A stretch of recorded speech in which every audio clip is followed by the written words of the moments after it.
sociale. Congo bonono show ya Marceline Mido. Eza kopesa banyuze spamelo asile. Arekitile politiko sociale. Marceline Mido. Pesa sango mokilie baba réalité. Pesa sango na bana mboka. Pesa Opposition majorité. Pesa sango na bana mboka. Pesa sango société civile. Pesa mateo. Pesa sango na bana mboka. Pesa sango combattant ma résistance. Pesa sango mokilie baba réalité. Pesa sango na bana mboka. Pesa sango fonctionnaire à l'état. Pesa sango na bana mboka. Pesa Marceline Mido. Pesa sango na bana mboka. Pesa sango Marceline Mido. Tina bilili eza nini? Soki Congo bololo show eza te. Signé Michono Caspé spirituel. Igwe de la presse congolaise. Toujours préoccupé par l'idée d'offrir à sa population les conditions de vie dignes, surtout changer l'image de la province du Cobalt, comme le recommande le président de la République, Félix-Antoine Tshisekedi Tshilombo, la gouverneure du Lualaba, conduit une forte délégation au Royaume de Belgique. À l'initiative de l'autorité suprême du pays, la délégation Masuka, constituée entre autres de Bienvenu Liota Njoli, président du conseil d'administration de la RVA, Achille Mouteteke Loale, ministre provincial de Finances, Célestin Machata Kayembe, ministre provincial des Infrastructures, Jules Kabouit, commissaire du gouvernement provincial en charge du travail et de la directrice de cabinet du ministre provincial de Transport, est allé prendre un contact important avec Somati Véhicule, une société spécialisée dans le montage et la livraison des camions anti-incendie et utilitaires. Aussitôt arrivé à Bruxelles, dans la matinée de ce jeudi 20 octobre 2022, la gouverneure du Lualaba et sa suite ont été conduites à 35 km de la capitale belge, dans la commune d'Alost, quartier d'Arambo-Degen, où se trouvent les installations de Somati. Tout a commencé par une séance d'échange dans la salle de réunion avec projection vidéo sur la qualité des engins sous les explications de Jean Chanfeller, directeur chargé de l'exploitation. Marie-Thérèse Masuka Saini et sa suite ont été amenés juste après dans l'atelier de montage des camions de secours, dans le magasin des pièces de réchange, la salle de montage des véhicules de police et d'anti-émeutes. La visite s'est clôturée par le parking, le bâtiment des extincteurs et le département d'après-vente. La gouverneure du Lualaba veut s'imprégner des modalités d'acquisition des camions anti-incendie pour la nouvelle aérogare moderne de Kolwezi, dont l'inauguration est prévue incessamment. Nous sommes ici.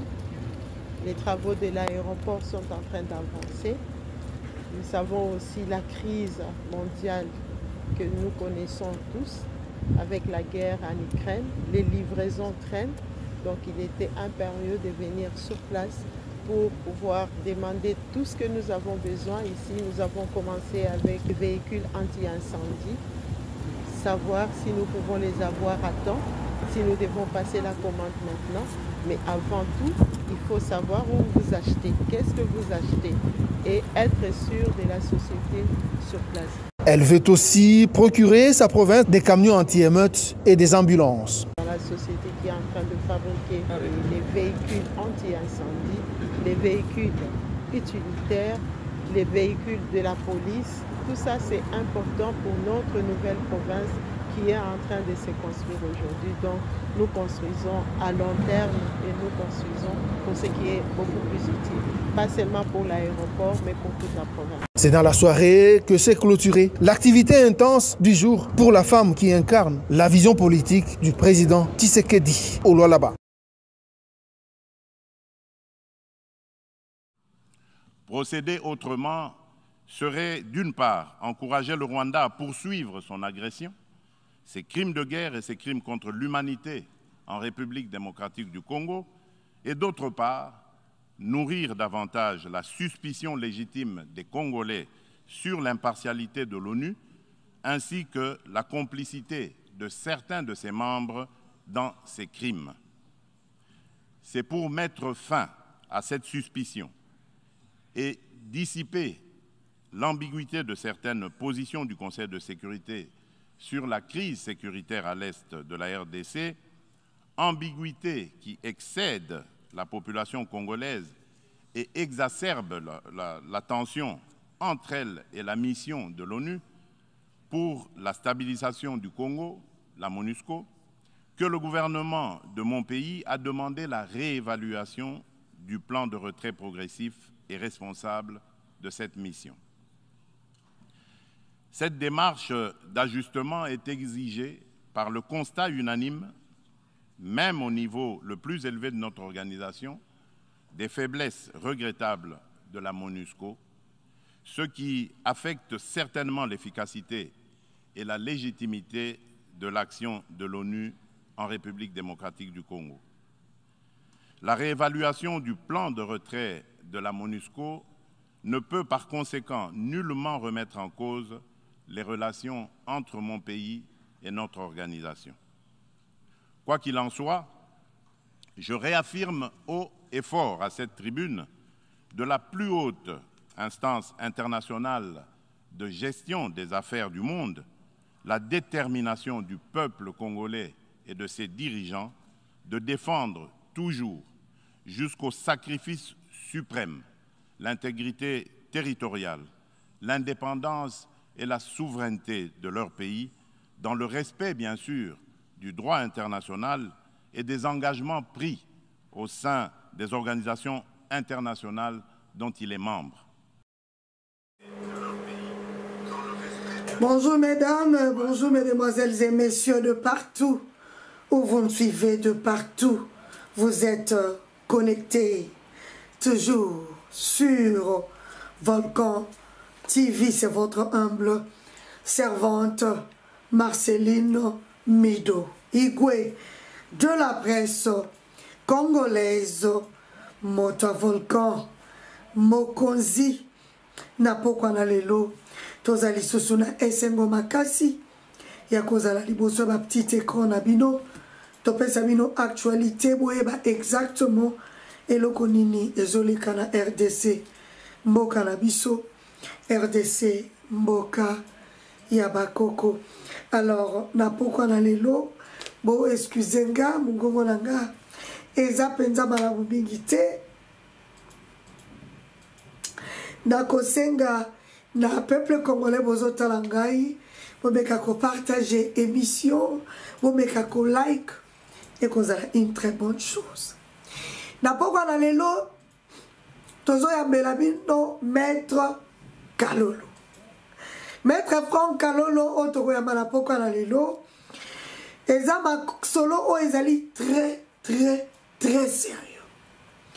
C'est-à-dire selon ma recherche, Maître Kalolo Asali, il a trouvé que le Congo a été, c'est-à-dire vendu depuis 2012. La place l'a été. Tozo bengaye dans 2 minutes. Abe koyebisa biso Congo bateka yango depuis 2012 la lolenge nini. Il va parler, il va citer les noms, et Tokolukato Yeba, Lokola Zapé, en même temps juriste, a expliqué biso, et Lokonini Salamaki en 2012, Bateka ki Congo Angolo Lenge Nini. Avant ça, dans un compte à la profondeur, il y a émission à biso, Topé Sabino Pe Actualité, Otokolukako couvrir ensemble. Na Maître Franco Kalolo. Boluka boye beloko nini ekoleka awa en pleine émission. Makamunini oyo boluka bo découvrir na Pokwana lelo. Mais na sommaire ya Pokwana lelo peuple congolais bozolanda ngai. Tokolobela par rapport ya makambo ezoleka na est ya Congo. Na Pokwana lelo boluka boye beloko nini MONUSCO asali. Toza même là-bas audio o bandeko na biso bayokaki bamonaki makambo oyo MONUSCO asali bobo sanate hier to lobela ki bino par rapport ya retrait na ye o abenga kiango ezala ki retrait moko stratégique et puis tactique bokoluka boye basikoyo retrait ya MONUSCO ezalaki penza du ya nini po toyebisaki bino tofungola miso toyeba eloko nini exactement ezoleka na retrait wana. Alors lelo na ntongo ya lelo toza na bainformation oyo biso tozwi na baaudio oyo bana mboka kuna na este ya Congo batindeli na este ya Congo batindeli biso mpona koyebisa biso mayo bango bamonaki mayo bango bayoki. Peuple congolais kuna na Nord Kivu, détruire les équipements de la MONUSCO, c'est limiter sa capacité d'intervention. Wana ezali porte-parole ya MONUSCO. Deuxième sujet de débattre na pokwa na lelo. Agression dans l'est du Congo, et ça une accalmie règne dans toutes les lignes de front à Rutshuru. Tokolo belango na pokwa na lelo. Insécurité dans l'est du Congo. Bon, excusez-moi. Après Vincent Karega, des députés d'ensemble pour le changement exigent l'expulsion de l'ambassadeur ougandais.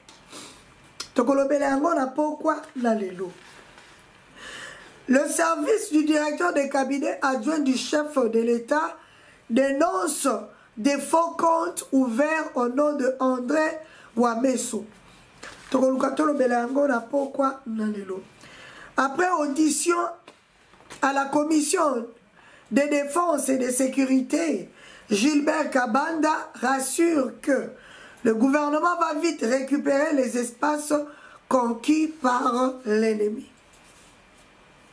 Après le Rwanda, Félix Tshisekedi appelé à durcir les tons contre l'Ouganda. En tant que voisin, le destin de la RDC est lié au nôtre.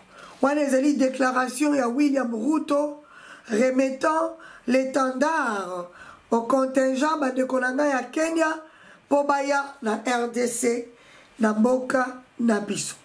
Kuna na Bukavu, mobilisation populaire contre l'occupation du M23. Pour la Kosukisa, élection en 2023, la Senko et l'SCC chez Kadima pour renforcer la confiance entre la CENI et les confessions religieuses. Tokei Koyamba, Maître Franck Kalolo, on a koyebisa biso mbaye oyo ya uti ko découvrir par rapport ndenge to uti koyebisa bino ke basi bateka la bango Congo kala. Alors tozokende directement Koyamba, Maître Franck Kalolo oyo alobaka sa kocha mai na monoko poto yeba mai nini oyo eza koleka na RDC mboka na biso tozolela mikolo nyonso tolobi ke toza infiltré jusqu'au dents, mais tozo yeba te infiltration yango ebanda ndenge nini esalama ndenge nini. Alors Maître Franck Kalolo lelo penza malobi on appellera le chat par son nom. Tozo benga ye tozo ye poto yeba mai nini oyo akoyebisa biso na pokwa na lelo. Peuple congolais tozo benga Maître Franck Kalolo.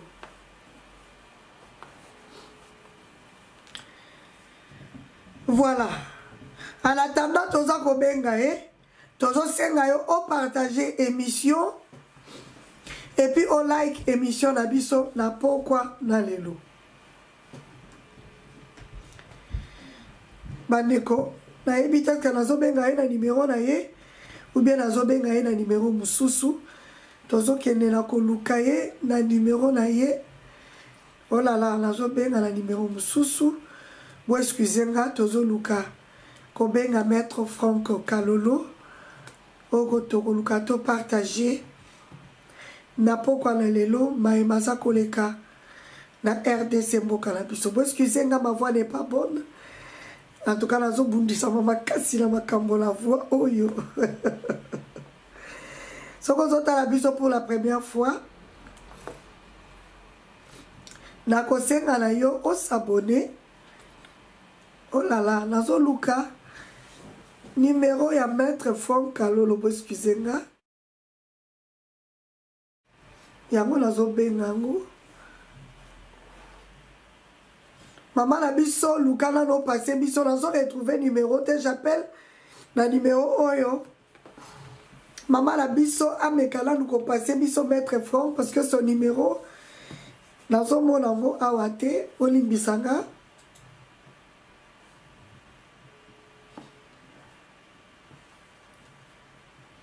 Allô? Oui, alors est-ce que tu as qu'on maître Franck Kalolo s'il vous plaît?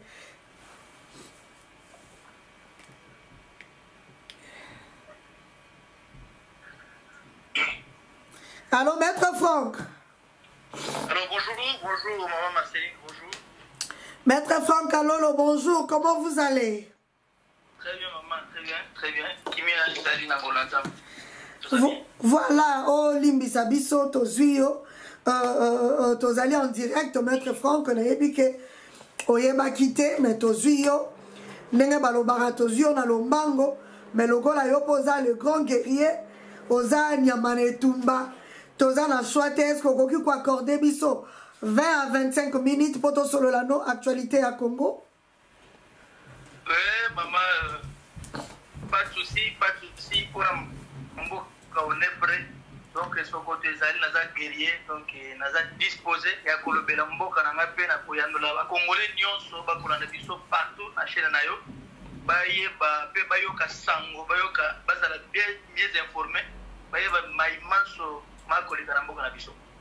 Maître, merci beaucoup. Maître Franck Kalolo, to uti komono uti kotinde la biso vidéo oyo bato ebele bazala ki choqué y compris nanga yango ndelo ko esali keto meka kobenga yo na petite vidéo na yo wana o yebisi biso ke uti kosala investigation wana ezwi tango molai pona koyeba situation oyo chaotique tozo traverser nango na est ya Congo mais kana nukolobela biso parce que motuna nanga ya yambo ezali toyoki olobi ke basi bateka Congo depuis 2012 yebisa biso nanu eloko nini ezoleka ndani ateka Congo bateka yango exactement na mbula nini et puis bateka Congo pona nini malobe pa na yo maître Franck Kalolo. Bien, merci beaucoup maman pour na mutuna sengeli ba mboka ba yeba nanu eloko moko que accords internationaux conclus entre ba états ils a comprimé au-dessus ya ba loi sous ya mboka Congo essaie kama kala mengana vana na Congo na kile soki bateka ngai na briboni na yebite oso teka ma bateka ngai depuis kala toso moni video na ya kanda makati ouais na luki d'investigation et jubiso batan et nous sommes tombés sur les accords. Il y a 3 accords oyo ya makasi intéressé biso makasi au Kabila ayeba ko conclure pour na makambo itali Congo pratiquement na est ya mboka. Le premier accord est accord signé par Raymond Tshibanda. Yanke oyo Raymond Tshibanda vandi wana mutu apepelde wana vandi. Obiere moko ata émission bolimbisanga na oka kanda moko na ebite. Parce que ngana vanda na Congo basi bateka na bango Congo. Donc Raymond Tshibanda. Non, Raymond Tshibanda. Ndozo mona wana ne aza wana ninga za na Raymond Tshibanda. Raymond Tshibanda wana tozali na tozalaka na 2009. Raymond Tshibanda a signé l'accord wana ezalaka le 23 mars 2009. Nde yango kaka M23 ezalaka mouvement ya 23 mars 2009. Yes. Raymond Tshibanda azalaka nani na 2009 azalaka ministre ya coopération régionale. Yanke wana lungwe na ye akiti Kinshasa du vol akei na Rwanda. Lokolo pe papesi bango basi ofele kuna na basi musuba bala la bangwana azui a signé accord na ministre ya coopération régionale oya Rwanda wapi na Kigali na kati accord wana contenu ezalini contenu accord elobi boyi elobi que ba Rwandais bakoki kokota na Congo bakomi na bango ba Congolais pe ba accéder na ba activité nyonso politique c'est-à-dire bako postuler comme ba député national bakoki kokoma na bango ba ministre bakoki kokoma na bango ba DG ya ba entreprise tadi bakokota na administration congolaise do mona barukwiza banani bakota na bango na administration congolaise ebele. Il y a eu des accords signés par Kabila na Batunaï. Il y avait un ambassadeur, un envoyé spécial, il y a ONU. À côté de Remo Chiban, est-ce que lui m'a signé à l'Ubina Yébia Mbalamisa a dit. Donc, comme les sous-sous, donc, comme il y a le 12 mai 2012, il y a un Moussous Oyo, Batu Kabila. Comme on est sur Crispé Atamabe, Yoga Kombo, Crispé Atamabe, Atamabe, Ama, tu vois, Kombo, Moussa, Kombo, Nengening, tu vas compliqué. Il y a un ministre de la Défense. Yépé Kaka, le 12 mai 2012, à Lungwe, na Este Wo, na Ruchur, na frontière Oyo, Rubavu. Rubavu est allé frontière, où est allé collier, RDC na Rwanda. Toujours, côté de la pas partir d'abord. Il y a que Oyo a signé accord. Bakoro a signé le ministre de l'Intérieur rwandais. Et il y a des défense rwandais plutôt. Accord contenu accord les années. Contenu accord le Biboy. Congo est autorisé endémique, armée rwandaise et contre le Congo et comme pour sécuriser 9 frontières à RDC. Vous pouvez vous imaginer comme si Congo est en armée. Donc Rwandais va côté na bango, va comment sécuriser biso. Nonsense. Zambe kuto a autorisé pour que armée na côté pas Satan et sécuriser. Satan mais na Congo va autoriser pas Kabila. Imaginez-vous. T'as la niveau. Oh my God. Ba kombi ba signé accord wana tozaka na biso sécurisé le 12 mai 2012 et pas ba Rwandais na ba des frontières na yebakati. Yope oyebakate Congolais mokote ayebakate ba bomba ba cornio swan. Quand même moi na to comme le 18 mai s'il vous plaît 13 jours quand ya bamba. Donc to baka ce qui 16 jours à bamba après 2 semaines. Accord mususu ba yeko signé wapi na Kigali. Wana et pas ministre ya coopération. Et nani ya ministre des affaires étrangères plutôt. Azaki nani? Alexis Tambo moi. Oh, oh. Oh, nzamba bimela sukiwa. Oh. Nekola kan. Oh, Azalaki ex nani président ya Sénat. Ouais. Oh my God. Ye wana Alexis Tambo moi a signé accord wana zali. A signé accord wana zali ministre des affaires étrangères. Quand cet accord na ye le bibi côté, et le bibi. Yo boyo que biloko ezo sala na kanda na zo biso soki na mona ba na transformer ba una forma M23 na commettre la infraction parce que si ba teka nga na ba eh do ba teka yo moko te ba teka biso nyonso donc bonjour mon biso na ba teka to éviter yo que so contenir accord na ye ko na sana kwa contenir le bibo renseignement au moni renseignement militaire nyonso ya Rwanda et contre na mona Congo. Et comme on s'est renseigné dans le service de la RDC, tu peux t'imaginer. Il y a un moment où il y a un moment où il y a Goma. Renseignement militaire, il y a Goma, et ça plein de Rwandais. Plein de Rwandais. Et puis, difficile, au moment où il y a une question qui va continuer dans la région où il y a sécurité provinciale. Au moment où il y a obligé à la ministre de vous transmettre ma. Imaginez-vous, va changer ma combo, va changer ma combo et ma mavinga, et laisse pas ma combo soit combo à Kalolo. Pas pour casser. Je vous dis pas combo à Kalolo. Kalolo va au côté. Va au côté pour les émissions comme moi, c'est là. Et ça, vraiment. Là, c'est vrai, Kalolo est rare. Non, non, pas pour casser. Pas comme on a gagné. Imaginez-vous, va signer d'accord renseignement militaire Nyon. Or, la Rwanda va se la ravager. Moi, j'ai dit au Rwanda. Qu'est-ce qu'on fait au Rwanda? Ceux qui ont bandit, Naku Oyayo, nous pas Oyayo. Moussou sur la casquette, ils ont un service à renseignement. Après, Moussou se dit, ainsi de suite, chaque parcelle, chaque maison, va signer sur la Rwanda, va se la service à renseignement. Imaginez-vous maintenant du service douane qui n'est pas bien contrôlé par la banque. Stratégie à service militaire, la service de renseignement rwandais. Tu es bien voté, mais il y a un banque qui compte pour autoriser un banque à corps. Notre pays a été vendu en tout et pour tout. Ils sont là dans les institutions de la République. Il y a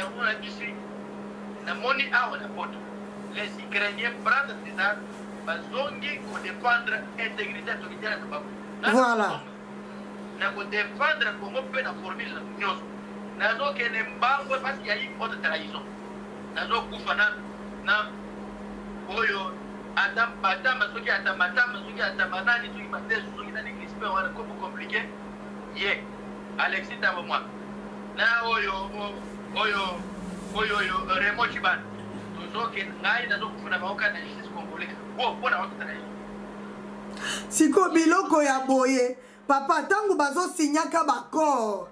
Na kombo ya mboka monene lokola Congo, un groupe de gens, un individu andimi ko vendre Congo, peuple congolais. Boyo kanan babiloko oyo ngai na kokakate. Alexis Tambwe Mwamba. Ok koteka un grand pays sans pour autant yemoko congolais oyaza partout ayebake bo signa ba corps moko secret. Oyo congolais tikala koyeba te. Après batoya koloba na biso fachi akotiti ba rwandais jo makambo zo loboyo oh là là, c'est-à-dire mutuna mutazo koteka yango na moma na ye mutuna mutazo ko signer ba corps na moma na ye remochi bala signer Christian Atalamba asoki Atamabe a signer papa Tambwe Mwamba signer et puis likolo nango bazweli biso ye bakeko tshela biso ye président ya nini ya Sénat botala niveau peuple congolais bola nangai. Et dans tout ça, maître, dans tout ça, Ndengo lobby et le koni no ko sala pour bateau oyo, il faut qu'on bimisa bango na poisa et puis ceux qui même il faut qu'on arrête bango, il faut qu'on arrête bango. Ngai naza mutu moko oyo, oyo na banga kaliwate, na banga peli kamute. Surtout que basi bateka nga déjà na Congo, na yebade, il faut na se délivrer. Il faut pas Congolais tous se délivrer. Vous savez pourquoi? Les lois, tu sais qu'il a signé Bakor na M23. Tu sais qu'il a signé Bakor na M23. Mais j'aimerais, dans la moi analyse mon mouké Congolais pour la bataille. Moutou a signé Bakor na M23 en Kenda na négociation. En disant, ça le brassage, les lois Bakor na négociation. Donc tu sais qu'il a la Bakor na M23. Pourquoi il refuse de négocier avec les faits? Toi, ça n'a pas été. Moutou a signé Bakor na yi. Est-ce que aussi qui déjà le pétrole a mis dans ta parole qui a signé Bakor na, tu sais que Adam Moutou mon côté, même soi-disant porte-parole à pétrole, a sali ko dénoncer à côté. Alors Bakor to signé pas respecté. Ils ont signé avec qui? Ce sont les accords on va signer dans ta Kabila en 2012. Et là dit Félix c'était parce que Félix a l'égard de douanier Mboka, il y a un bon monde à l'objet il n'a pas négocié dans terroriste. Donc il n'y a pas d'accord entre Kabi et Tshisekedi dans M23. Si les accords existeraient, dans ce qui n'a pas volé dans la CIE, c'est pas fait. Avoir qu'à voir dans la guerre, c'est soigné. Mais là, ça n'a pas volé. Dans le privé. Dans le coup, quand tu es bon, parce que bien, ça va te battre. Vous voyez, mais là, on a une distance aux autres qui est là. On ne peut pas accepter qu'un groupe d'individus, Bateka, Moka, bavandi kuna basi na banguna bana na bango me bande kwa to kufana est ngo esa hata mumwambie moko esa pe ya peso ki hata mata peso ki na nywana kutena kutuna tina ba komo na ite parce que ateka Congo ateka na ngai na bato souvent na Congo na yebite na kutuna tina na bango. Et donc nous devons savoir ateka mon a pris nini, qu'est-ce qu'ils ont reçu au retour.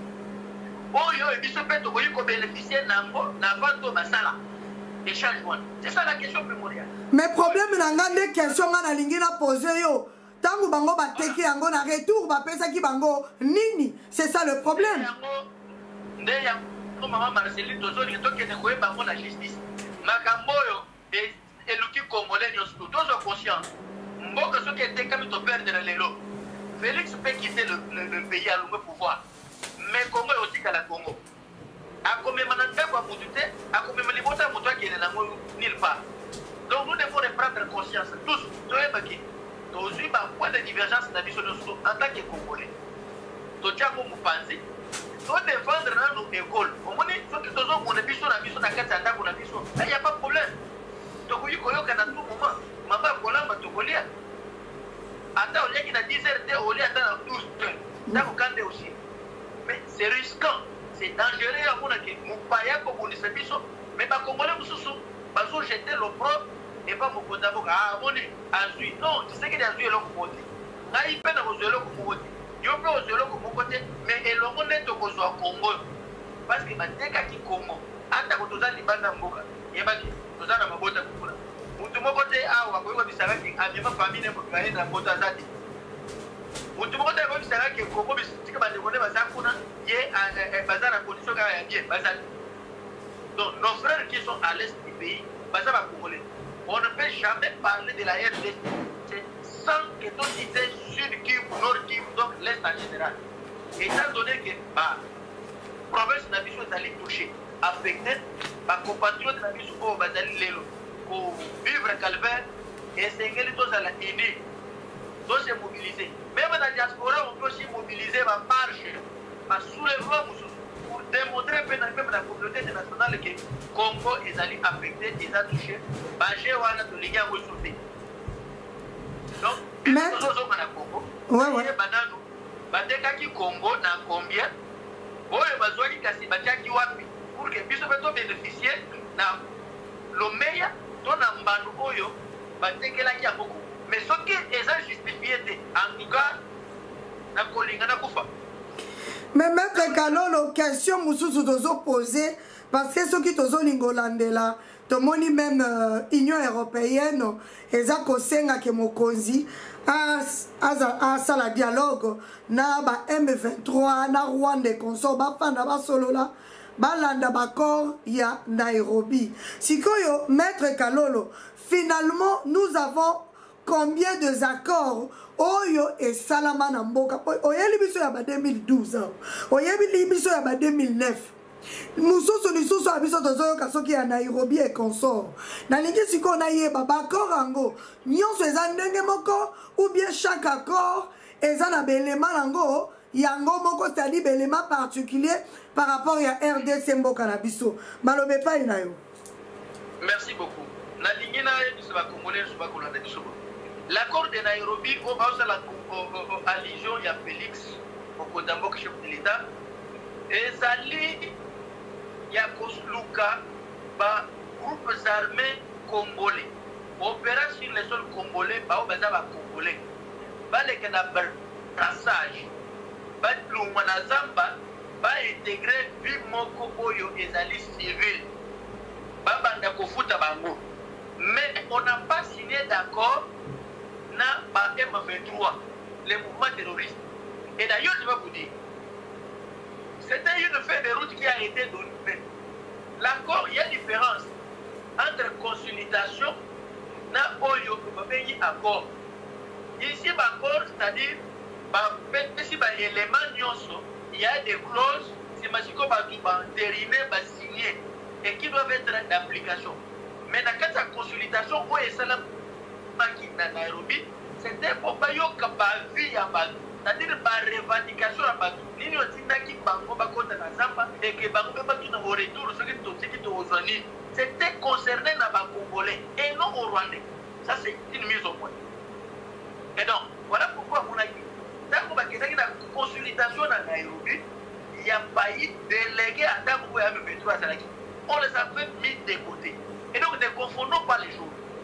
Banamboka, on est appelé à Kosolona Banamboka. L'approche, nous avons vu qu'il y a un Congo, dans la culture, il y a Kovano, la santé, on a Koyoka. Mais pas avec les étrangers. On avait approché nos frères congolais et non les M23. Moutoua Kolobake, dans Nairobi, parce qu'il y a qui va d'accord, c'était une feuille de route. Il faut bailler un préambule, feuille de route. Les différents accords. Les accords, c'est-à-dire, conclure déjà ozwi makambo nyonso bolobi ale botie na propre bao batie mokoloto bao balikusu batie mokoloto sikoyo eke na application ce qui n'a jamais été fait. Mais qu'est-ce que vous appelez à quoi? Mais maître, tant que yo zolo bake non? Ouais. Tant que zolo bake ezali feuille de route oyo mokonzi il fallait Solola, Naba Namboka, Eza M23T. Mais nous parlons à M23. Même étrangers, même Union européenne, Azolo Belali Kambouya, M23. Qu'est-ce qui prouve quand on parle de M23? M23, Bangone Bazomi Benga qui Baza Banamboka. Mais ceux qui totali ba Willingoma et les autres, maîtres ont trouvé que Baza Banamboka te. Mais il faut que Solona Banamboka. Banamboka ngonde ba oyo bazala kacha M23. Or la réalité zali les M23 bazala bango Banamboka te. Ils se disent que baza Banamboka, mais biso kota la boy tozo trouver que baza Banamboka te. La ligne expliquez vous. Expliquez bien. Problème est ani. Il y a eu des conventions dans les pays à Grand Lac. Notamment le Rwanda et là. Oyo balobini et que chaque mboka est sécurisé de l'onango. Mutumo côté à côté et pas baninga. Bazolo bela encore en Nairobi pourquoi? Parce que aujourd'hui le Rwanda est cité comme Bangonde bazali ba commanditaire, bazali pour alimenter le mouvement terroriste M23. Voilà pourquoi on demande aux Rwandais et non à l'M23. Au M23. On demande aux Rwandais pour que respecter. Là, on s'adresse à Kagame. Kagame respecter Bakori à Nairobi. Pour Nairobi, que Mutula Mutu, avant de panayer, à constater de l'Oya Moninga. À l'équisate, à agresser Moninga. C'est ça le respect pour Bakori à Nairobi. Il y a un chef, il y a région, il y a Grand Lac. On dit que les Ouganda ezali, Rwanda ezali, Angola ezali, tout ça, Bangkok Rwanda ezali ébélé.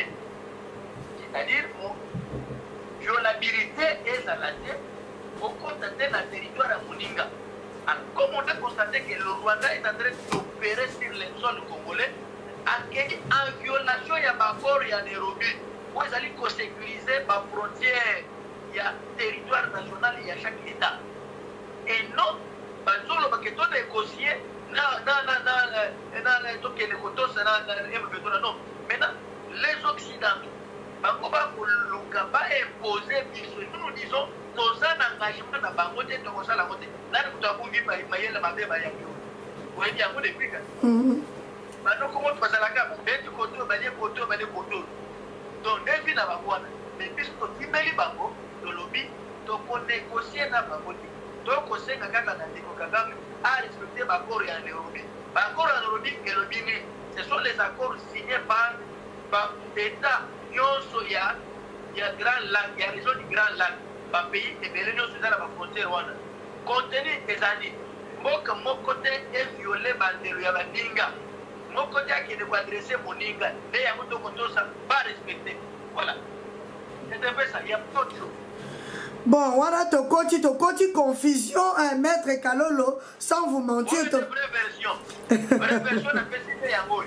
Mon à Moni qui a dans ma conteneur, ma conteneur, na zolo, avoir quand on a réseaux sociaux, donc appelle ça yo, na lancé défi.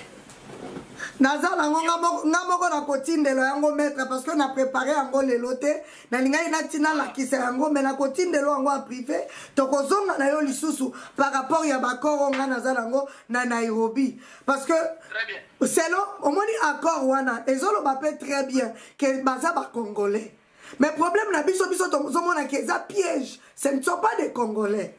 Nandenge yo bozolo bakeza ba congolais biso tozoye bake ba o nyonso tozomona na M23 wana ba Willy Ngoma wana nyonso bazomi benga ba congolais en réalité ce ne sont pas des congolais.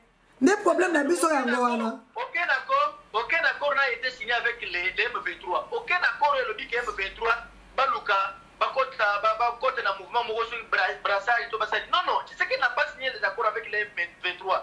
Les accords, il y a une différence. Et ça, Babylon, on a les réseaux sociaux. Qui na réseaux sociaux, modifier. Parce que vous savez, les cybercriminalités chez nous, au Congo, loi ou en de Combo, ça saigne pour qu'ils aient examiner rapidement. pour sanctionner Batou. C'est ça. On peut tout faire dans les réseaux sociaux. On modifie, et on va garder parce qu'il y a une signature. Moi, je ne parle pas des réseaux sociaux. Donc, il y a directement à propos, il y a porte-parole Willy Ngoma. Qu'il dit que souci na bango, yoka maître. Azolo ba souci na bango ba intégrer administration na biso ba intégrer armée na biso. To kena luka na biloko mibale wana. Siko na biloko. Là il fait allusion na ba accord où ezalaka signé. Où ezalaka signé le 23 mars 2009 par Raymond Chibanda. Ne bango ba souto songe. Pesa accord tu sais que dit. Ngai nazolo ba pe ngana zolo bakor ya Tshisekedi tenga problème na nga maître ezake bakor ango eza tellement belé to eba kalisusu te accord nini na accord nini accord ya M23 ezali accord ya le 23 mars 2009 c'est ça l'accord pour baza ko revendiquer parce que contenu accord na lobini que les Rwandais l'armée rwandaise ba ko côté na Congo ba comme pe ba congolais. C'est-à-dire, pas accéder dans l'activité politique du Congo. Ah, donc ce que j'ai compris, tout ça, le Belabilo, comme il balait que c'est ni maître. Donc, et là, on a comprendre donc, accord, il y a le 23 mars, c'est autre chose. Selon yo, il y a Nairobi, et ça, il y a Banamboka. Et c'est autre chose. Ah, d'accord. D'accord. La M23, c'est comme ça qu'on revendiquait respect et accord, il y a le 23 mars 2009. Oyo et puis si bango dingi c'est pas comme ba congolais. D'accord. Mais maintenant pas accéder l'administration congolaise, pas accéder à l'activité politique il y a Congo. Pas comme ba député national, pas comme ba ministre, pas sur ba droit nion sur ba congolais ba sakantango. Voyez-vous. OK. C'est Kabila qui a signé na ba tunaye accord wana. Nous disons non. Maintenant c'est que les autres ba kengai accord wana et talingate na za kunate. Très bien. Siko ya Nairobi, siko eza accord nini siko.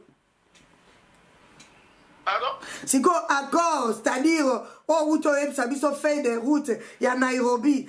Peut-être différence pour la une fois pour toutes la bande peut-être bazara qui a moins confusion va comprendre. Où tu expliquais biso très bien, bitumbala biso to boy d'accord. Oh il y a le 23 mars parce que les armée rwandaise ba M23 ba Willingo mais consort de ba olinga ba intégrer armée na biso ba ministère na biso to comprendre. Maintenant l'accord, c'est comme biso to bien en accord. Mais même si biso fait des routes, il y a Nairobi. Ce qu'on a fait des routes Nairobi, donc ezaka ba congolais ba ngomoko. Bon, la ligne a expliqué pour. Dans Nairobi, il y a eu des activités. Il y a l'accord qui a été signé par tous les chefs d'État, il y a région, il y a Grand Lac. Nakati accord wana contenait le Bénin. Et le but que chaque pays est allé garder souveraineté nango, il y a territoire national nango. Et que pays mon côté est allé nango. Il faut y avoir des côtes et pas baninga, pas violer ma belle na bango, pas boulissa bango. Maintenant, le cola, tout le monde qui est Rwanda, il est à côté, na ma belle na biso à Koboulissa biso, il a violé l'accord il y a Nairobi. Neto conseil naye a respecté yango. La katakura Nairobi, ne yango monaki, Bachaki, Rukenyata, Wazalaki, comme Yemoko a joué médiation. Il y a Walumwe, Bayeko Lorenzo a continué pour parler parce que Biso Lobi, Loba na Rwanda a le territoire na Biso, Aza Koto c'était Bakor Rwanda, Rwanda de accord à Nairobi. Fait des routes et Zarakini. Deuxième volet, il a fait des routes et Zaraki Yanini, après accord fait des routes et Zarakini. Et Zaki, tout le monde qui, on a Nini, Baimboka, Bakoti Nazamba, Bakubundisa. Bakota Outa depuis Kala, Bamilicien Wana. Il faut approcher pourquoi. C'était juste qui prévu pour la Baïmbok. On avait identifié les groupes armés. Et vraiment, dans le Congolais, Congolais. Moi, j'appelle ça des mouvements circonstanciels. Alimentaire, on a bien besoin de la côte. Et donc, M23, ça dit qu'on revendique les lots. Rwanda continue, parce que Rwanda a moniqué, Azan astuce. Qu'est-ce qu'il doit faire? Il faut atteindre M23. Maintenant, M23 vient réclamer quoi? Le but, c'est respect. Il y a un accord signé le 23 mars 2009. nani na signé Raymond Chibanda azala nani ministre ya coopération régionale basigné na Rwanda contenu ezalaki nini eke le Rwandais baya na Congo bakoma ba Congolais accéder à l'administration congolaise bakoma ba déjà entreprise bakoma na côté na armée congolaise bakoma ba député national provincial bakoma ba ministre na Congo c'est-à-dire bakoma na ba droit nyos lokola ba Congolais biso peta mo Félix aya l'habité basine bakoro qu'est-ce que les Congolais ont bénéficié et là comme côté ngai na kokota makambo tenga na zamwa na mboka na kolinga toutes les lois tous les accords sont révisibles pas révisés toujours et on vous dit que il faut tout redéfinir na makambo na yebi yango te na posséder bango le vite est possédé alors nous disons communauté internationale et que ne mukele ta kuye bango te bo solo la ka biso le bitoko solo la te to ki to aussi la dossier to kolinga te to bate ki mboka boy to zomona tozo négocier na moto to bikaza mupai ça fait très mal et alors qu'on a ndako na yo webi ke mwasi na ngayo asele ko mais ozana eka o bomona ga yerbo méchant bandu yele ato mona eka bo ata bo méchant yo zalaka donné Congo ça biso ba teki Congo biso to yebite to luki to trouver bako ngana zo zele na ta moko na bango aya lobelanga ke c'est le contraire ngana zo pesa na badane na ba disika ba signer ba pour venir les contrats il y a eu haute trahison. Ils nous ont pas consolidé, les accords n'ont pas profité aux Congolais. La conséquence c'est quoi? Ça doit tomber caduc et puis on va revendiquer Congo la mission de récupérer. Moutouata mon côté. Kokota, c'est une bonne chose.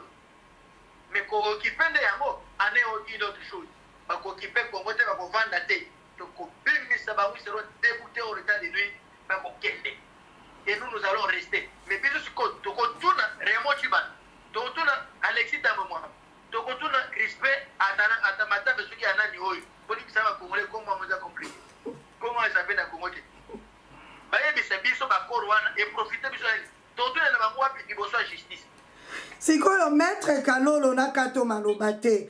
Dans tout ça, est-ce que Papa Nabiso Mboso azali président de l'Assemblée nationale. Si ko rôle na ye azo jouer rôle nini. Na makambo zolobo. Est-ce que ça Nabiso vraiment biso to ko salango? Aussi longtemps nous avons soi-disant pas député oyo bazo représenter biso. Est-ce que makambo zolobo ils sont au courant de ça ou pas? Papa Mboso ayebi yango to ayebi yango te parce que Papa Mboso Kalata auti ko lobanam. J'ai oublié encore le nom. Oh, rentrez chez vous. C'est-à-dire quelque part, Papa Mboso ayebi que tozala ba Rwandais, pour ayebi sa pebiso, que tozala ba Rwandais, tozala ba to bateka Congo. Mais qu'est-ce qu'il fait? Des questions na zotuna yo. Est-ce que ça na yonde fo salengo? Oh, toza soi-disant na ba représentant la biso, oh yo baza kuna na parlement, il faut pas défendre la biso, ba lo bela pe makambo yo, o uti ko soulever. Moi je crois que prendre conscience les années congolais nous les l'Assemblée nationale l'Assemblée nationale yomoko moni yomoko mboso et ici bamisusu ke bayaki et pas la biso basa la musala donc c'est de vous dire que il y a des infiltrés même au sein de l'Assemblée nationale bayana bakora M23 ndenge basala brassage en 2009 donc bakoti ba communauté ba congolais basala ba aventure na bango kwana c'est pourquoi moni que l'Assemblée nationale va se soulever. Mais je vais vous dire une chose. La constitution congolaise, il ne faut pas revisiter. Il y a d'autres dispositions qui donnent le plein pouvoir au président de la République qui est co-signé par corps, sans que consulter, il engage. Et si vous avez un mauvais chef de l'État, comme il engage la nation, comme il est le seul redevable là-bas congolais, il risque de signer des accords où il y a un problème. Mais heureusement qu'il y a possibilité que l'accord est revisité. Mais Kabila, sachant que à l'Union des Congolais, à quel côté à Tini Baremo Chibanda, qui a signé. Donc ces gens ici, ils ont un problème Makasi. Et qui sait qu'il y a l'habité, nous allons continuer pour voter. Il faut ça. Et ça doit aussi interpeller le Parlement congolais. Je crois que les députés ça doit interpeller tout Congolais. Mais signer Tolingite. Dans le suivant, au signer, au Congolais, en tout cas, bakoteka nanga na bongo ete to nakoma nanga locataire na Congo bateka ngai to bateka na liboto nanga na Congo nga nazotalaka bo jamais na se soulever comme un Ukrainien donc nayeba bakoro yango par na ngai eza nini nga no bénéficier na nini lokota na si natangi namoni ke par eza te en tout cas bato basinaki wana ils ont trahi la RDC et esengeli bafuta mais toto ouais namoni mukoloto ya Kabila awa asalaki awa na bato na ye lokola ye ayebaki nde kosine makambo ebele te akotindaka remoti bana kongole mobimba okoteka mboka eza mawa mingi. Alors maître yo ozali communicateur à mokonzi tango kokita na Congo faut qu'on mobiliser peuple ayeba biloko parce que peuple ayebi yango te.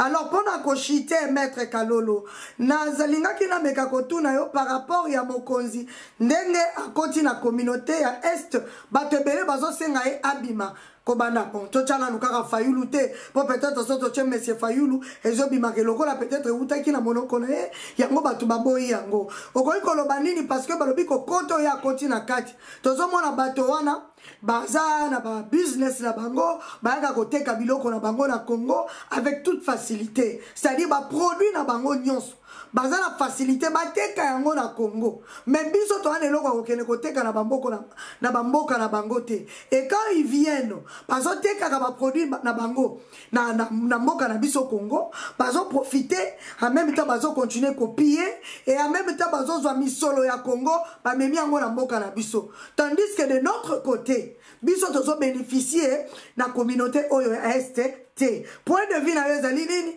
na bato oyo balobi na nga mama mokonzi fa bima na communauté est oyo yake kokota po aza pe na bakor oyo ya signé kuna ya que non ba produit na biso etekamaka kuna bango pe baya koteka ya bango mais soki totali biso tozoteka te bango nde bazo ya koteka bango bazo bénéficier tandis que Congo tozo bénéficier na eloko moko te topesi yo maloba na question wana. D'abord eloko mo esengeli bayimboka bayeba mboka mote et se développaka ya momoko sans l'apport ya bamboka mosusu et puis boyeba que na ba état eloko ezali comprimé ezalaka baintérêt.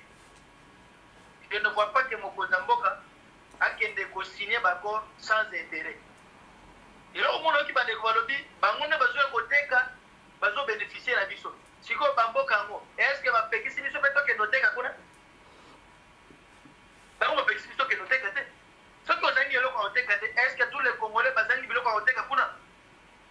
Non, je crois que je ne vois pas en quoi il y a violation, en quoi ça fait frustrer Babisusu aussi longtemps qu'il y a du gagnant-gagnant.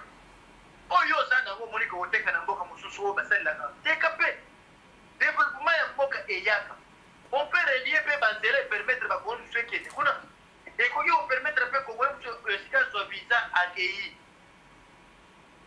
asali o ali yaki asala kuna et ko te pe ko wala mususu accueilli à côté à servir na mboka mususu bana yi ko rêver il y a eu échange toujours l'échange est dans la forme belé.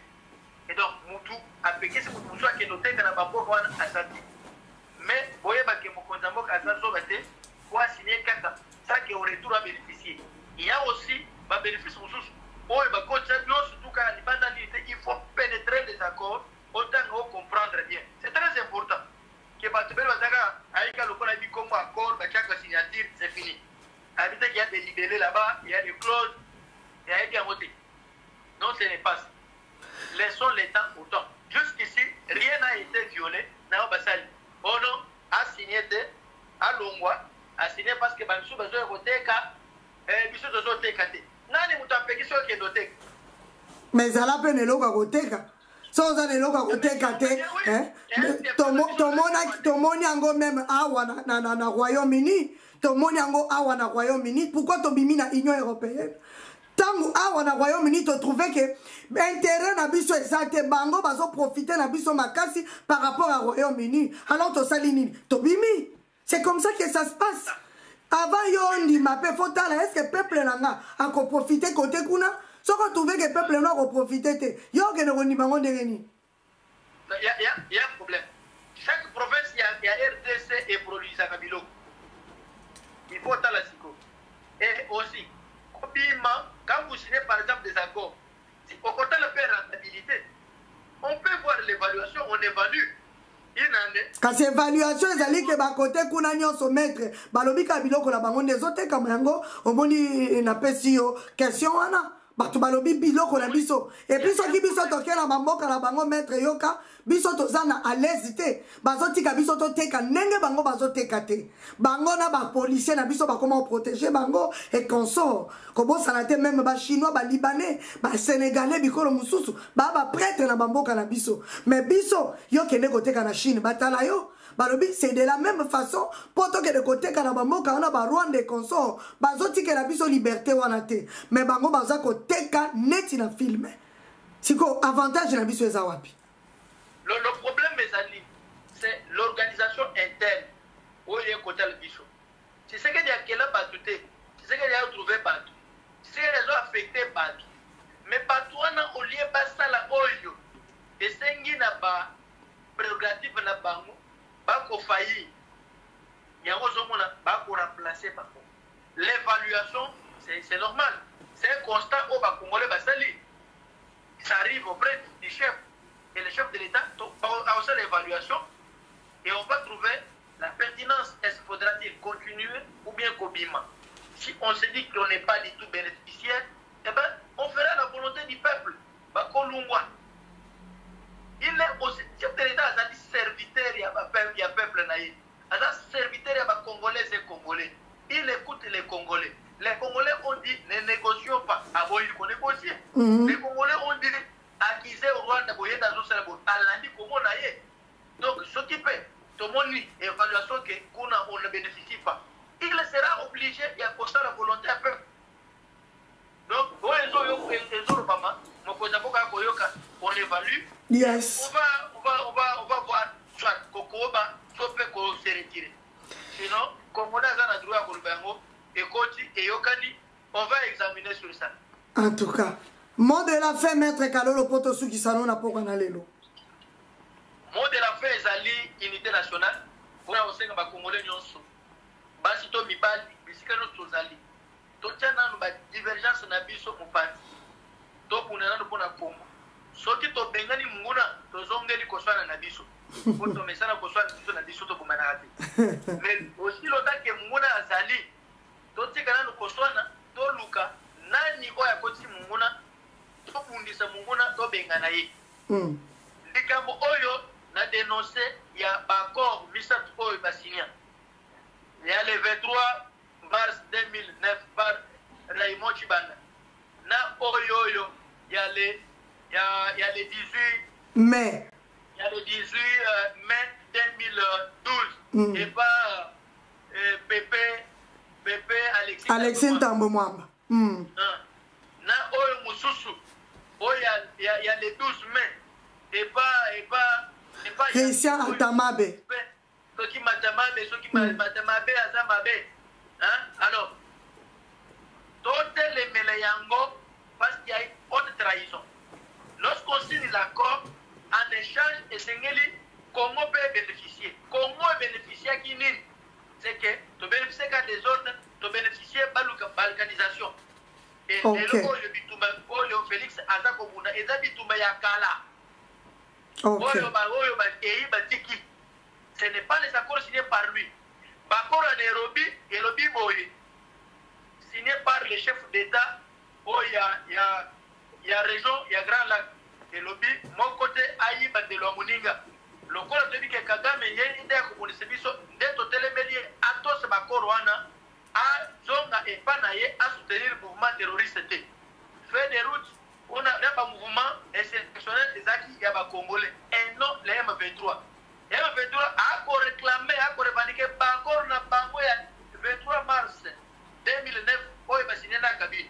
Donc, Tobenga na bango, qui vient de faire na boka, d'être aux ongles, le basuka, Yangwan. Le col va s'y battre qui déjà Congo, bande, va s'y battre kanga, n'a n'est pas quitté. Kendo kende komi longo la côté bateka yo maître. Na koluka na yeba. Nani ateka kingai na mutwe nini azoki autorisation na nani wateka ngai. Merci beaucoup. Merci beaucoup, Maître Franck Kalolo. Peuple congolais, boyo qui intervention na ye. Alors, tous a conscience, toye bake bateka biso, potomi bimisation bateka biso na prima ngondo e. Soki nini, toye bela. To continue l'actualité na biso ya pourquoi na lelo. Bandeko, makambo yo eza très sérieux. Tozo chana nou mwa pause. Ça dit, tozo chela bino na nou vidéo. Tozo chela bino vidéo moko. Oyo, ba préparer les biso na régie. Comme ça, tozo souffler moi mouké pour te expliquer bino makambo Monisco a sali. Avant to kota na actualité mususu tozalango pour match eza kwata to koche la bino audio. Ya bande kona biso oba vivre scénario oyo eleki kuna na ruchuru. Bomona makambo Monisco a sali. Boyoka makambo ya a sali.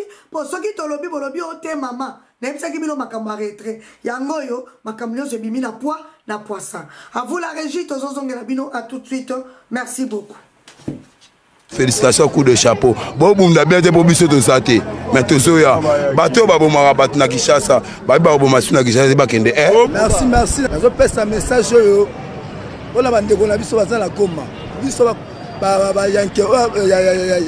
Kishasa, tout tel mais la marambo. Tout le monde en clarté.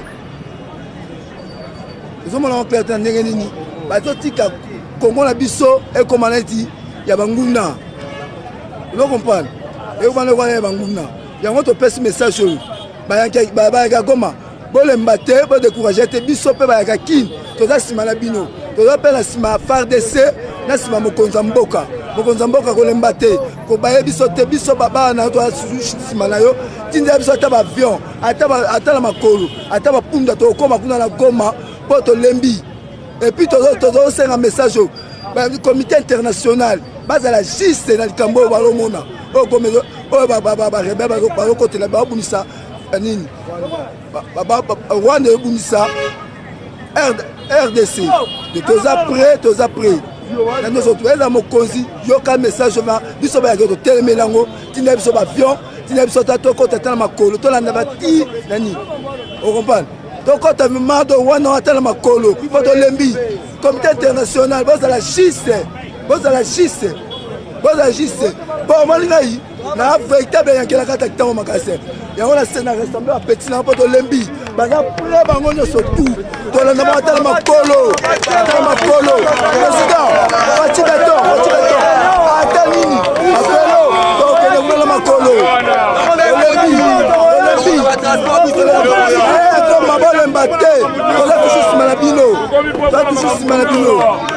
La station on a quitté mon magasin. Oui, ça c'est une azui makambo ko bien. To lembi, makambo yo sama kwa biso to lembi. Biso mo to ya. Ko ba transport to ya tikuna to bunda. Ya mape pour mboka to bolo bebele. Okitwe somona. Papa to papa. Ya la bisa kwa mama za la porte mo le papa bilote. Babi papa to metika maboko. Ko tira toujours. Fatih Beton. Peuple congolais, bomoni ba guerrier na Kinshasa nenge ba telemi na yoki ke ba mobilisation ezali partout bana na biso ba telemi bango yeyo bazo senga mokonza mboka babi mokonza mboka chela biso avion na yebisi bino o ezaka ba vidéo ya ndambu peuple na Kinshasa bande ko c'est-à-dire notre message ezako passer pour à partir ya 5h du matin au mona batu na kuchuru bazo benga ngai batu na Butembo bazo benga ngai batu na Kiwanja elekela ngai na mona 3 personnes na Kiwanja babengi nga ngalobi oh my god balobi mama toza na Kiwanja situation eza ndenge nini babandi ko expliquer nga situation neti na film peuple congolais tozo chela bino siko deuxième vidéo poto ana kanda makasi bozo mona peuple nenga telemi yo siko na poto zo sala nini naoki bandeko nanga États-Unis babi bazo telema naoki mama nanga boko akana France abengi nga bi mama Marceline tozo s'organiser mais to sala ndenge nini bandeko bo pesa idée mama zo tuna bi mama biso toza prête mais to yebi makambo ndenge basala raté to sala ndenge nini peuple congolais tozo chela bino vidéo ya mokonza mboka boboko c'est la mokonza mboka c'est un prophète aloba makambo avant to koma moment oyo to komi. À vous la régie. Tozozonge la bino tout de suite. Boyoka oyo mokonza lobaki avant, c'est-à-dire à lobaki en 3 ans passés. Avant to comme la situation toza langolelo. À vous la régie. Tozozonge la bino à tout de suite. Merci beaucoup. Nous sommes détenteurs dans notre sous-sol de près de ou plus de 60% des minerais stratégiques. Ceux qui vont faire l'économie de demain se trouvent ici au Congo. Mais si nous sommes distraits, vous savez ce qui risque de nous arriver? Mais on va nous faire une guerre ici, comme en Irak, comme en Afghanistan. Des multinationales vont prendre des pans entiers de notre pays et vont les diriger avec des seigneurs de guerre uniquement pour exploiter nos richesses. Et demain, quand il n'y aura plus rien, on nous abandonnera et nous ressemblerons à la Somalie. C'est ça qui risque de nous arriver si nous ne sommes pas vigilants. Mais tout ça demande de la concentration, du sérieux. Si nous ne faisons pas attention, comme je vous l'ai dit, on va nous diviser, on va nous séparer pour notre propre malheur. Et nous n'aurons que nos yeux pour pleurer. Et moi, ça ne m'a jamais traversé l'esprit comme scénario. Donc je ne suis pas prêt, c'est pour vous montrer la détermination que j'ai, je ne suis pas prêt à vivre un tel scénario. Je veux conduire mon pays de telle sorte que demain, après-demain, dans 100 ans, dans 1000 ans, tout le temps que ce pays, que ce monde sera monde, que le Congo reste uni, que les Congolaises et les Congolais vivent heureux dans leur pays, heureux et libres. Et ça, c'est possible, ça dépend que de nous. Parce que lorsqu'on vient déstabiliser un pays, on ne le fait pas directement de l'extérieur. On le fait grâce à des répondants que l'on trouve à l'intérieur. Et si nous ne faisons pas attention, nous restons distraits, moi j'appelle ça de la distraction, alors à ce moment-là, oui, on nous déstabilisera. Mais battons-nous parce que il n'est pas question qu'on vive cela. Je sais que vous aimez chacune et chacun d'entre vous là où il est ce pays. Vous y êtes attachés comme moi. Et je sais que je peux attendre de vous la même détermination pour garder ce pays uni et le développer pour le bonheur de nos populations. Peuple congolais, binomoko bouchi comme yoka maloba ya chef de l'État. Oh, président Fachi. Il parlait na motema na ye. Il s'adressait na ba député, on a benga ka ba député. Peuple congolais. Oya kolobaka yoka kité, c'est que azo sakana na biso. Le président était clair. C'est-à-dire Moukonza qui déjà azali qui ko prédire oye ko salama lelo. Il a prédit lelo makamuto yango yo tozo vivre. Alors ezana nous trop tardé. Congo tozo bunda bitumba na ba grande puissance. Congo tozo bunda bitumba na ba grande puissance. Yewana lobby c'est-à-dire alingi ko vivre eloko scénario anate poto kozala kaka na misonde ya kolela to prendre les choses au sérieux. Papa maman yo mutoza na poto na ebisi bino nazoleka chaque jour. Je laisse mes enfants pour na ko sala ba jeter. Nous devons nous mobiliser totalement comme un seul homme parce que nous sommes en guerre. Nous sommes en guerre. Et ça n'a pas compte que le midi à 14h. Bozomo na ndenge papa na biso Patrick Mouyaya. Aza koleka leka partout na ba France 24 pour na ko expliquer bango que toko reculer te. Bandeko eloko nini solika. Toko tisiko l'actualité ya pokwa na lelo. To fanda boy to moni papa na biso ambongo. Papa Mbongo ye wana kwatala na SCC, c'est-à-dire 5 ans, la 5 ans, na SCC, chez Kadima, pour renforcer confiance entre la CENI et les confessions religieuses.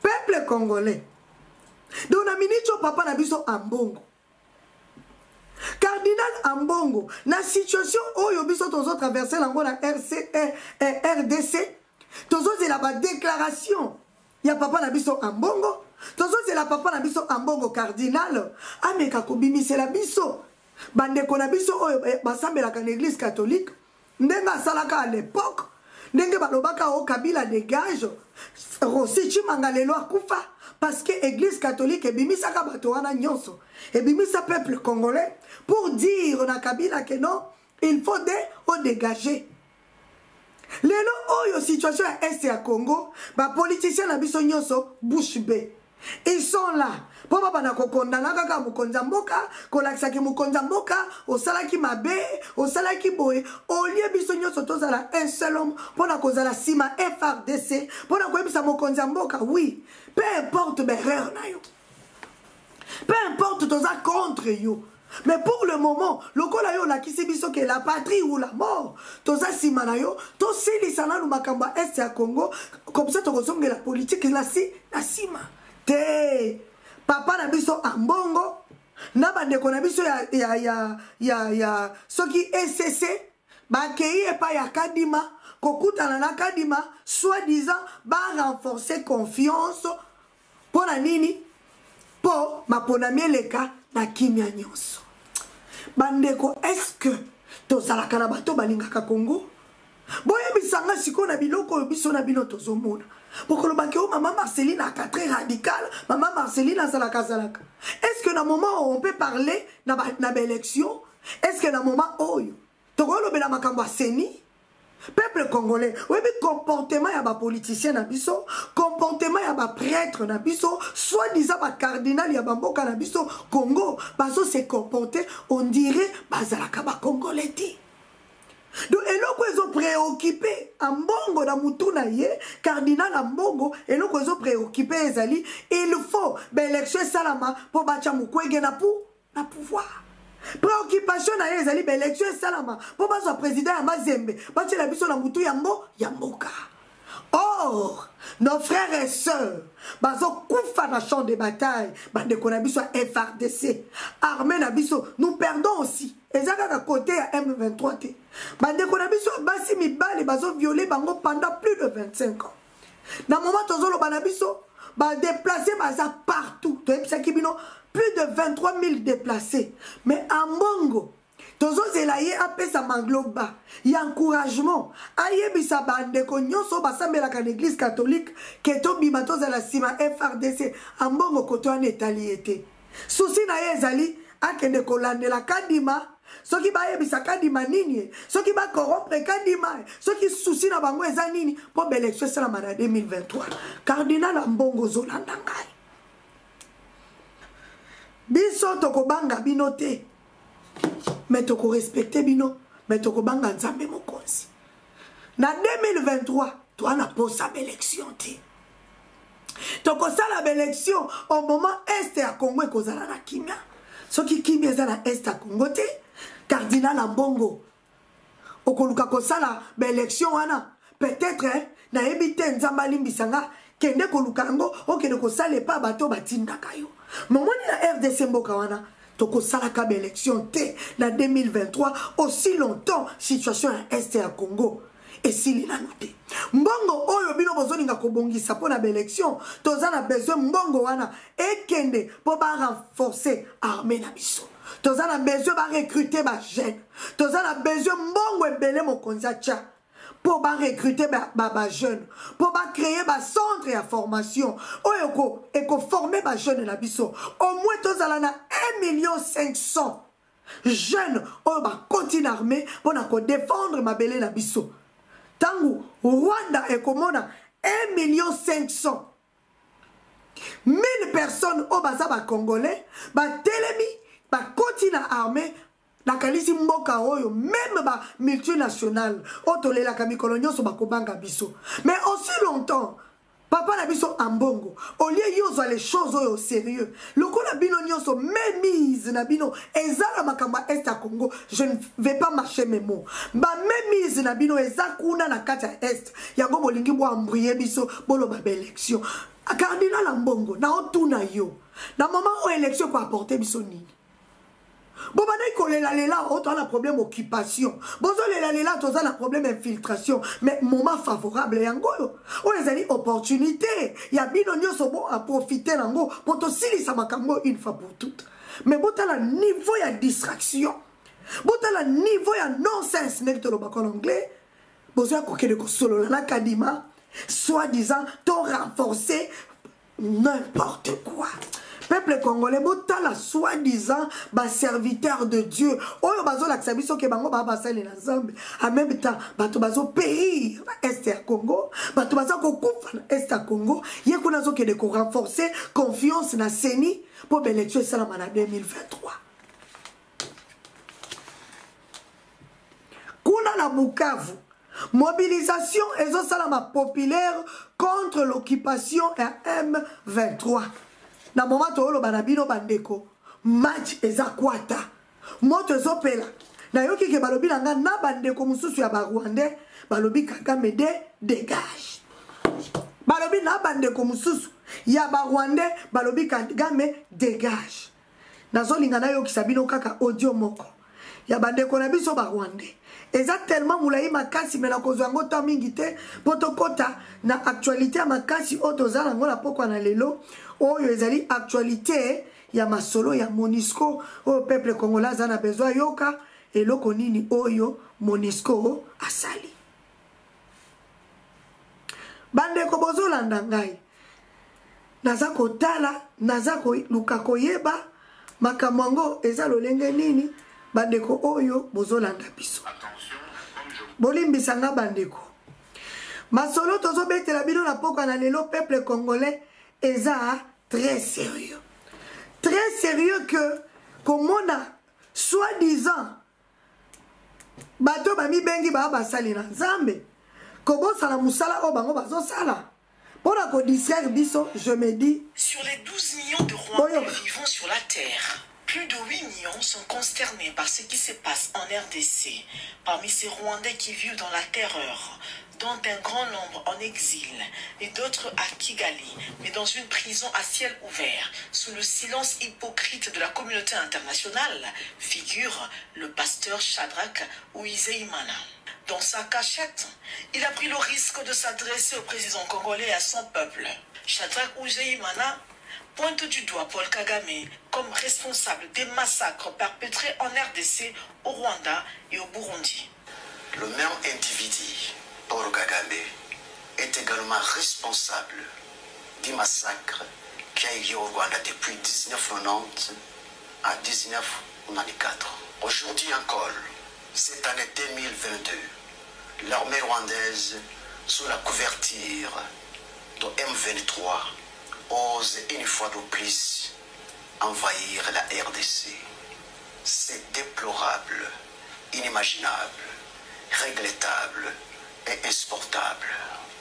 Il a tenu à marquer la différence qui existe entre le peuple rwandais et Paul Kagame, patron du M23. Ne confondez jamais le peuple rwandais et Paul Kagame. Ce sont deux personnes différentes, de caractères différents et d'éducation différente. Si vous acceptez de comprendre cette vérité, regardez le caractère et l'éducation du peuple rwandais, non pas dans le miroir de ce régime sanguinaire, tyrannique, totalitaire, despotique et génocidaire de Paul Kagame, mais dans le miroir du régime sociable et paisible de Habyarimana Juvenal. Selon ce pasteur, ils sont nombreux au Rwanda, terrorisés par le régime génocidaire, malheureux, malgré le semblant de développement dont le montage est fait par le tyran en chef lui-même. Car, pour ce tyran, l'image extérieure du Rwanda compte plus que tout. Les Rwandais disent n'avoir pas donné mandat à Paul Kagame pour adresser la RDC. Il a fait et il fait cet acte ignoble par ses propres mérites, non pas par les mérites des Rwandais. Nous, peuple rwandais, nous dénonçons et condamnons énergiquement l'invasion de l'armée rwandaise sous la couverture de M23, sous l'ordre de Paul Kagame, non pas sous l'autorisation de la nation rwandaise. Nous, peuple rwandais, nous demandons à Paul Kagame de démissionner, car ces actes de barbarie contre la RDC, depuis 1996 jusqu'à aujourd'hui, est une honte pour la nation rwandaise. Personne ne doute l'invasion de la RDC par l'armée rwandaise sous la couverture de M23. Pour tous ces Rwandais terrorisés, leur libération viendra de la RDC. Ils estiment que c'est une occasion pour le Congo de travailler dur afin d'éradiquer les racines du mal dans le Grand Lac. Aujourd'hui, à son Excellence, Monsieur le Président émergé congolais, vous devez donner une leçon irréversible à Paul Kagame et son régime despotique pour ne plus envahir la RDC une fois de plus. L'armée congolaise mérite un soutien total de tous les Congolais, de tous les Rwandais et du monde entier, afin d'éradiquer les racines productives et du mal, non seulement pour les Congolais, mais aussi pour les pays des Grands Lacs. Ce pasteur opposant du régime de Kagame interpelle le peuple congolais à éviter de tomber dans le piège de l'ennemi qui veut faire basculer la RDC dans le chaos afin de justifier sa présence sur le sol congolais. Tous les Congolais doivent être vigilants pour ne pas tomber dans ce piège. Je sais, par sa ruse, Paul Kagame peut utiliser ces instruments pour préparer un génocide sur le sol de la RDC et l'exécuter comme il l'a fait au Rwanda. Ainsi donc, toute personne qui sera animée d'un esprit de menacer ou commettre un meurtre contre les Rwandophones et Tutsis, vous devez l'arrêter et la traduire en justice. Ne tombez pas dans le piège, je vous en prie. Le ministre de l'Intérieur de la RDC avait vu juste en condamnant tout acte xénophobe sur le sol congolais. Le gouvernement de la République à Kinshasa, vous avez aussi vu qu'un groupe de citoyens, un groupe de jeunes gens s'est permis de circuler dans certains quartiers de notre ville, se disant à la recherche des Rwandais. Que nous nous posons la question de savoir s'il y a une guerre entre les populations rwandaises et les populations congolaises. Non, il n'y a pas une guerre entre les populations rwandaises et les populations congolaises. C'est le gouvernement rwandais qui nous mène à nous, le peuple congolais, le gouvernement congolais, la guerre. Et donc, les citoyens congolais n'ont pas à se permettre de tomber dans les pièges nous tendus par Kagame et ses collaborateurs. Merci beaucoup, peuple congolais. Commentaire na bino eza nini? Ngana koloba te, naza na besoin bino boloba. Bolobi nini na audio oyo biso na bino toyoki na pokwa na lelo.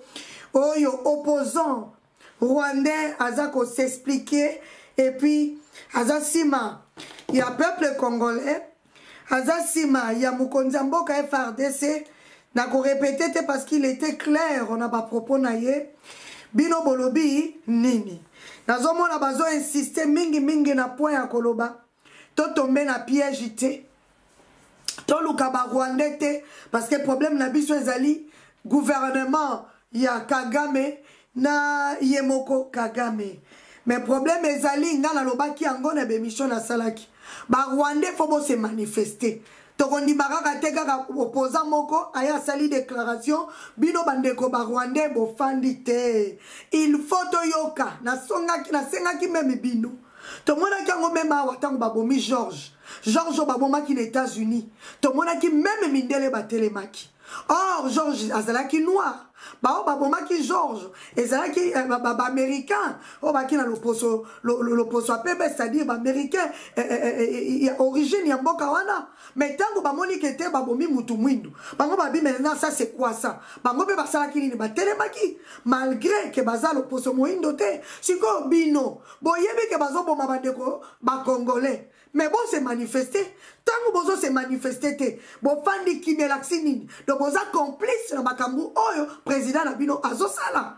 Alors, biso to a un problème na bino tenga na lobango toujours. Mais ce qui bino bozo manifester et la kisinini. C'est ça mon problème. Bon fandinier et la kisinini. Alors peuple congolais a commis tout na lobi. Oh, bazo bon ma biso. A même bita bino po boza na mboka na biso. Ba congolais mususu peto yebi pe ba na Rwanda. Mais to bino bozo manifester contre président na bino. Oh yazo sala bino kwa boy. Biso ba congolais to lobani na place wana. Peuple congolais, voilà nanga ki na tchela bino po boyeba ba kamboni nezoleka. Alors, bandeko tozomona après Rwanda, Félix Tshisekedi toza ko senga na mukonzi mboka bandeko ameka koloba liloba moko pona Uganda. Nebisaki bino que le président de la République nous avait promis alobaki ke akosala quelque chose. Mais tozomona ezowumela. Makambo yo eza makambo ya kotika lisusu tante chef de l'État, président de la République, lokola toutaki kobimisa karega, tozo senga relation diplomatique entre biso na Rwanda, bon déclarer officiellement il fait katana. La deuxième chose, toyebisaki bino bandeko chargé y affaires étrangères, o azali kuna na Rwanda, basengaki balobi zonga. Et puis ambassadeur Nabiso, lettre à créance, même ça qui est kokenena nous copé c'est yangote parce que orosala na yope musalate. Alors, zwa ba lettre à créance ou wana bomba yango kokene ko l'accès yangote pour tozo senga na yo na chargé d'affaires bande konangai bino nyonso bosala nini bozonga nako na Congo.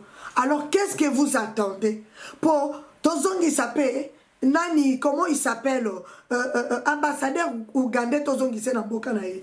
Qu'est-ce que vous attendez pour te rompre ta relation diplomatique entre Bissona Ouganda, parce que ezona qui sa à l'œil nu que batouana bazana bisoté. To ebisa kibino que peuple congolais a mona kinenge bazo kiti sa ba militaire ougandais pour ba combattre contre Bisso. Alors to moni ndeko na biso na combat Palmer. Alors bité mon konjamboka boza ko umela. To lingi to kata relation wana une fois pour toutes. William Ruto, wazali président actuel ya Kenya, alobi asali kutu na prière. Prière na ya alobi toza ko tinda armée kenyano bakende ko bunda bitumba na RDC. Lelo lisusu ikwe de la presse. Nazolo bango parce que naza porte-parole ya peuple nangai. Et je dis que toza na besoin ya force mon côté ya libanda. Toko bunda biso moko. Yango tozo senga na mokonza mboka. Tozo senga na chef à gouvernement. Premier ministre na biso Sama Lukonde. Tozo senga na bakonzi ya armée na biso. Bon banda ko recruter ba jeune. Bon pesa bango formation. Bon créer ba centre ya formation. Quand on vous dit de créer, ce n'est pas dit bon bando tonga parce que nous n'avons pas le temps. Formation et koki ko pesa ma partout. Même na mwanda kumoko boyebo cheka ka ba tante. Vous leur donnez une bonne formation. Il y a 2 semaines, 1 semaine. Boche bango, bo pesi bango moi salaire. Na ba o bo sa bango que la patrie ou la mort. Boko tanalu na armée. To kota la salaire na bino sima. To lingi na nou to longola na nou. Monguna wa kote di biso na mabele na biso et to koyeba to proposa ki bino. To lo biso ki bochata salaire ya $500 ou bien ta $400. Ya mwana nyonso oya ndimi aya volontairement à côté de l'armée, à côté de la police la biso azana salaire na ya $400, azana salaire na $500. Peuple congolais bobo sanate to ebisa kibino M23 ils ont recruté bana na biso bango pe bachaki salaire ya $500. To aki ko ebisa bino awo tangu kaka jeune akomona $500 andimi à côté na ye côté ba M23. Mais problème na biso tozo sensibiliser peuple bolongo la makanisi la misolo.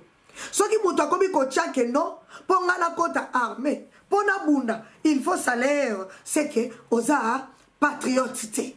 patriote na moment oyo ata azala mbongo te ata bapesi mbongo te akobunda bitumba parce que exemple ezebele bamboka ebele même bisika nazali awa babunda bitumba sans bafuta bango mbongo ration kaka ezalaki mais bato babunda bitumba ti lelo Angleterre comme Angleterre mais à combien plus forte raison situation biso peuple tozo traverser bitumba na biso kutu tozo bunda contre ma grande puissance sikoyo yo olie ozwa nanu patriotisme na yo tcha liboso tu attends qu'on te paye non tolobi bongo te po l'état na biso peut profiter lo baketo kofuta batute te l'état ekofuta mais na moment oyo toza na besoin ba volontaire oyo bakokomisa bakombo na bango oyo bakobunda po tosokufa kala nebisi bino ke liwa eza destiné na mutu nyonso mieux beaucoup tu ndenge boki ba jeune na biso balobi okufa na liwa obimi héros national ke okeno kufa na maladie okufa na nzala yango ndeko na ngai de partoza na ba province nyonso bisika bozali bokende ko s'enrôler bokende ko kota na police bokende ko kota na armée vous serez bien encadré et puis ba famille na bino ba ko s'occuper nango titango to ko longola monguna oyo na mabele na biso mabele zongela biso soki obundi te soki kaka to échoué to komi esclave ya libela bandeko nanga to bosana soki kaka période oyo to jouer na stratégie te to longa bitumba oyo boyoki maloba mokonza mboka lobi to cheli bino vidéo to tikali esclave ya libela oh to yokaki te alors toza na besoin ya armée kenyane na mboka na biso to ah tozoloba tolobango à haute voix tozosenga tomoni bandeko na biso ya ensemble bazosenga na gouvernement et récupérer comment dirais-je et rassurer Gilbert Kabanda pardon azo rassurer peuple congolais pour la koloba ke toko récupérer ba espace na biso oyo ba zui et pas ya ba rebelle bazo promettre biso babi bazo récupérer ango d'ici là toza la kimia parce que baza ko récupérer ango kala mingi te wana ezali maloba ya gouvernement na biso tomoni bandeko na biso ya parti politique ya ensemble balobi après Vincent Karega bazo senga ba député ensemble bazo senga na mukonzi mboka azongisa pe ambassadeur ougandais et puis bazo senga pe tokata ba relation diplomatique entre biso na Ouganda eza makambo tozolo baloba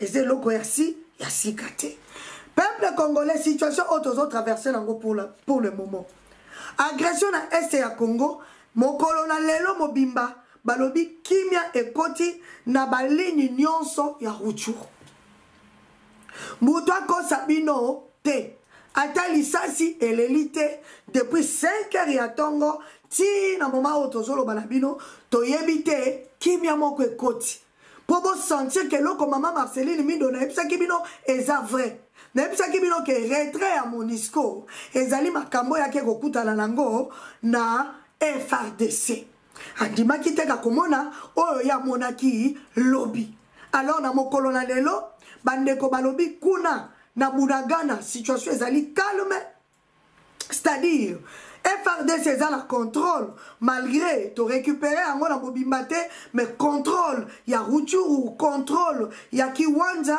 na contrôle ya Bunagana eza na maboko ya FRDC alors tozozela ndenge bango moko bakoya koyebisa biso officiellement ke to récupérer nyonso mais na moment tozoloba na bino M23 zo bouger te po tebisaki bino ke fuite salami akoti na bazamba peuple congolais tozo konta na actualité mususu na pokwa na lelo tomoni communiqué ya bandeko na pardon communiqué ya MONUSCO alobi boye ko détruire ba équipement na ye ezali ko limiter capacité d'intervention ya MONUSCO wana ezali porte-parole ya MONUSCO aza ko déplorer et puis aza ko condamner na énergie na ye asuka komona ke ba convoi mibale ya MONUSCO ezalaki brûlé peuple congolais siko botunanga pourquoi ezalaki brûlé pour lobi tellement nazalaki na lombango na bosanaki ko expliquer bino pourquoi ba brûlaki des convois oyo et puis tokota po boyoka maye oyo to uti kozwa c'est-à-dire maye oyo to uti koyoka oyo Monisco et uti kosala wana ndezali mamba na actualité ya pokwa na lelo po bo comprendre que makambo mama Mido ayebisaki biso lobi mama Marceline azalaki na raison boyoka makambo ezali koleka na pokwa na lelo. Mais avant ça boluka boyeba parce que bandeko bozona nanga to bozalaki koyebisa bino po boyeba tina nini oyo ba convoi mibale ya Monisco batumbaki ya bandeko bamoni Monisco aza koya na ba convoi avec vitesse ya kosakana te na frontière bandeko nanga aboyi kotelema bafuye asali eloko basalaki tour ya liboso boyebi masasi ebetamaki kaka na frontière na biso Monisco soi-disant utaki soi-disant na vacances aza kozonga avec vitesse balingi babanda kofuye bayeba azokota na nini aza na nani na mutuka na ye Monisco eboya babanda kofuye ebandi kobeta masasi Béchange à Massassi et Salami, Bobo Sanate to perdant qui bako, ba Congolais, la frontière entre Ouganda na RDC. Et là, Kowana, elle s'est répétée. Bande konabiso basalaki wana ya Ruchu. Ba moni Monisco ezakoya. Et comme la frontière na biso, balingi batele misa ba convoi wana po ba fouiller, bango ba boy, bande ko ba bandi vitesse. Ba traversant la makasi frontière ba koti tant peuple a moni que oh police na ba militaire o bazaki na frontière ba koki ko fuyer bango te dû ya vitesse bazalaki nango bande ko nanga ba bito ko lakisa bino que ba village oyo ezo appartenir na biso ndelo ko pusaki bande ko na biso ya Ruchuru basala nini ba tumba ba brûler deux convois ya Monisco. Mais les autres, comment on a porte-parole de Monisco, bande kobo limbisa, bazoya koyebisa biso ke kotumba ba convoi na bango ezali ko réduire ko kiti sa capacité ya intervention na bango. Siko bino frontière eza frontière na biso. Bolinga kaba fuye bino te pona nini. Des questions au biso na bango toza ko se poser na pokwa na lelo. Peuple congolais et lo koni ne sala kake Monisco linga kaba fuye bango te. Bobi makana nini et puis bokota kana nini. To koti siko na actualité ya pokwa na lelo. Tozo tshela bino audio oyo eza na Swahili. Alors soki na silisi na kobenga ndeko na ngai moko ya mwasi aza kivusienne. Aye bisabiso na bino eloko nini balobino audio oyo pona boyinga moko na interpréter yango na kozala na besoin ya loba bana beba M23 mazina magari mwele magari bana ba M23 ndio pia wana baba na mateni za nani baba bwana ndio watu gani baba ndio watu gani nani basi Afrika okay ndio yote basi wanafanya magodio Maki wanafanya magonjwa wote ni ba M23. Ndio. Sasa kia banakuwa na magari mwa hivi wanani bako hivi magari mwa yuko sasa mafriko. Mafriko ndio bako. Ndio bako mwatekee demo moja kwa moja mwambie mjoko mnatoka. Maki vile magari ya mafriko ndio mwenye walisaba. Na wale wa kidogo. Bako na magonjwa, wanafanya magonjwa. Na zinachafuka. Maki bana mabadilisha mateniza wakiza futu. Ndio, kisha na magodio. Kisha baba na mabadilisha magodio. Kisha wanakuwa na makaruji. Bako na makaruji hapo. Zipo mashingo makaruji. Hapa bafale mafia manani makasi. Makasi mbona bana makasi. Maki bali mapandisha ile saba alifanya resistance rugani. Ndio walikuwa na baingiza magari. Ile saba alisema ke kusoma hivi sibafati. Wewe information za kuzini. Bora kia. Tuongee pole. Balikuwa Rumangabu. Mkai hapo. Kisha basi apartia vita kuanza sikizi naishi wanatoka sasa imekosa na punguka wasodezi wanasogea ama wanatoka na magari zao. Bana kuya. Sai basi gari zote ni hao. Okay. Il faut kucheke bien. Ukikuwa mwao wana mgeuze mteko mnatoka. Eti uko siri, sema alipandisha wale watu, ulikuwa naona kisi walikuwa naingia? Bako ndani kwa nilipatia na maya kukunya boy. Kwa walikuwa na maya kukunya sema naingia, mimi wao tiwaonesha. Tuwaonesha hii. Niko soda mimi niko civil. Wewe uko natembeza ile fuso ya makala au vya mafuta? Ya makala. Wewe uko mfuso ya makala. Membo zote ni zote. Wewe hautasema na zote sema kionjo ulituambia. Siko soda. Ulifuata mfuma yote kisi walikuwa naingia mu magari zao. Zote kwa wanapana magojo za noir. Wanapana magojo za noir na makaruchi. Ndio na makaruchi wanapana ni makaske za Monisco. Wanapana makaske za Monisco na matenda za makaruchi. Na makaruchi hivi nani mavirembo vya nani vya Rwanda. Ndio mavirembo vya Rwanda. Okay. Mcheki pale. Okay, merci. Unasema wako mugari gari na gari. Ni za mingi Monisco ni za mingi sana, ni za mingi sana, za mingi. Sawa merci. Mchungane maki makiingia basi. Sawa merci. Okay. Merci beaucoup. Okay. Sawa unafaa. Ndio mzee. Peuple congolais. Oh nzambe na bomoi. Soki tolobi o tolobi. Sikoyo nazobengela bino ndeko nanga mwasi. Nazobenga ndeko na biso ya mwasi. Oya ko interpréter biso yango. Est-ce que bolandi to bolandi te bandeko na ngai? Est-ce que bolandi to bolandi te?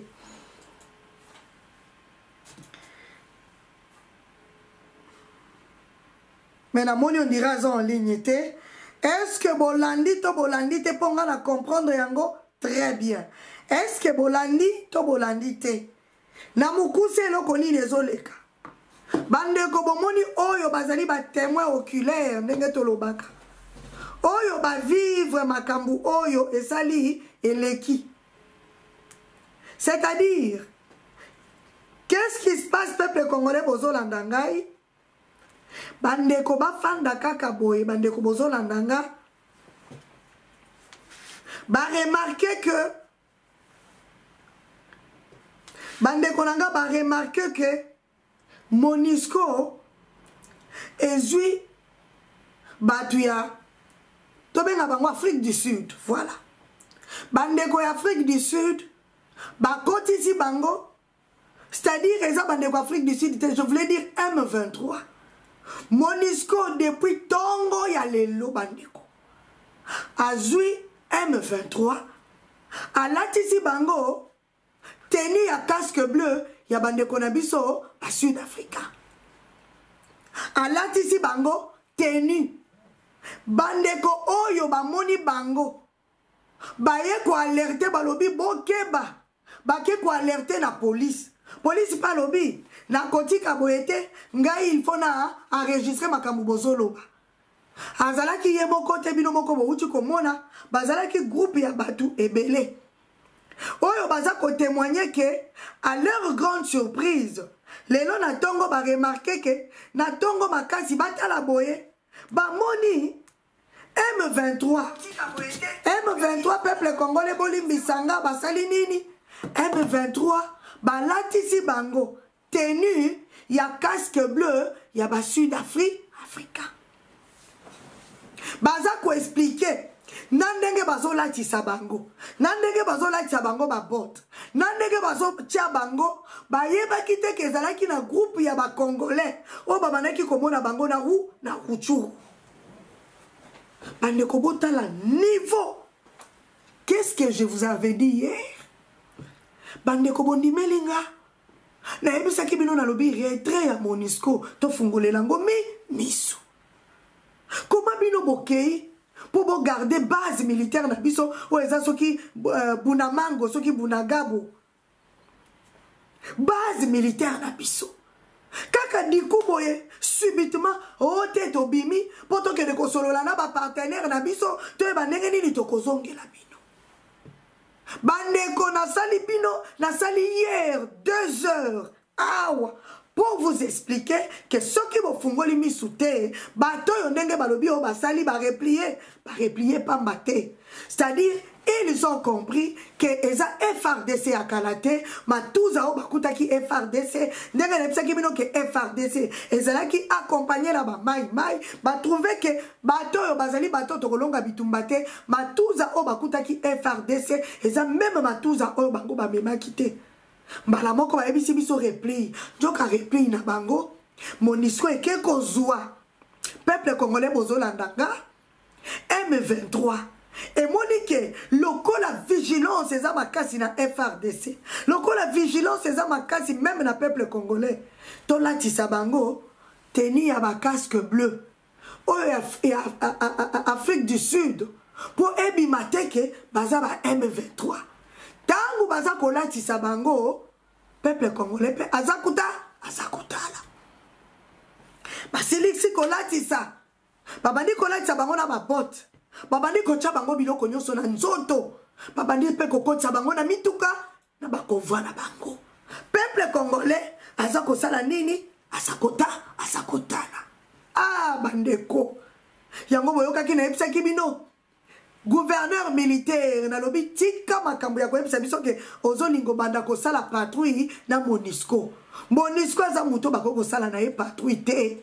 Batuta musubo kalisi tozo exagéré. Siko docteur Mukwege yo muto yebisaka biso ke botika MONUSCO. MONUSCO soka longwe eza kao ya RDC. Oyoki yango to oyoki yango te parce que docteur Mukwege oza mieux placé oyoka ka Swahili. Yo moko yoka audio oyo.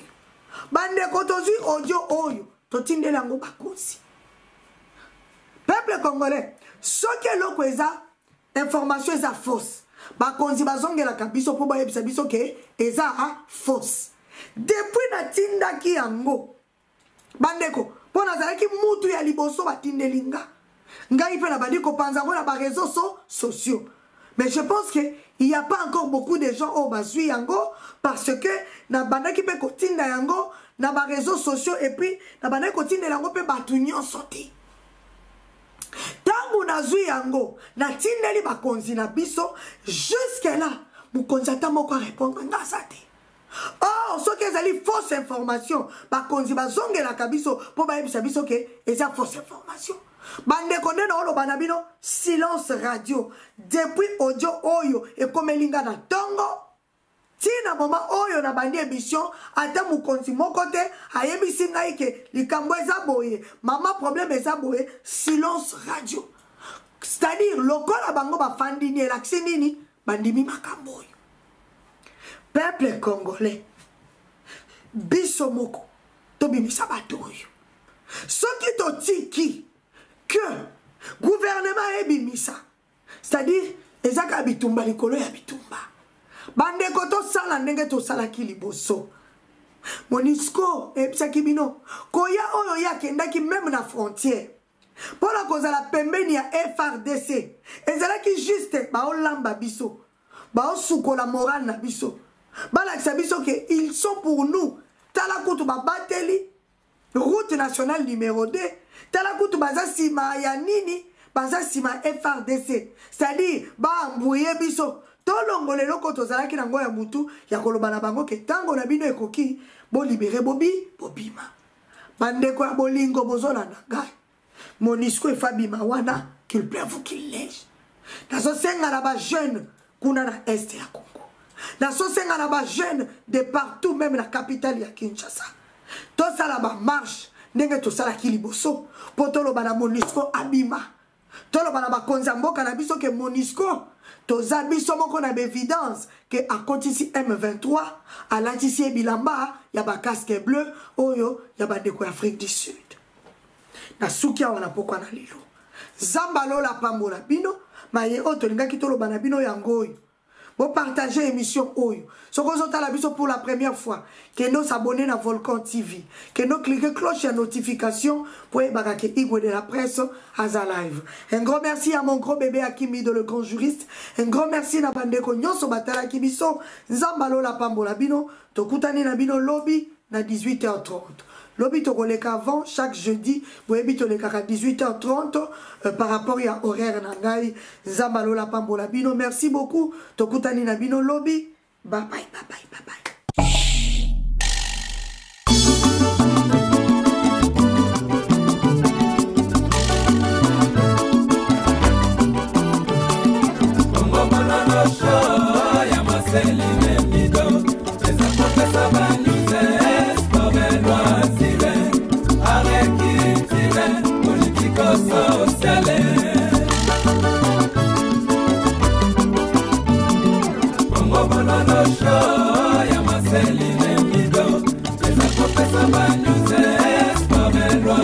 culture, agriculture, politico-sociale.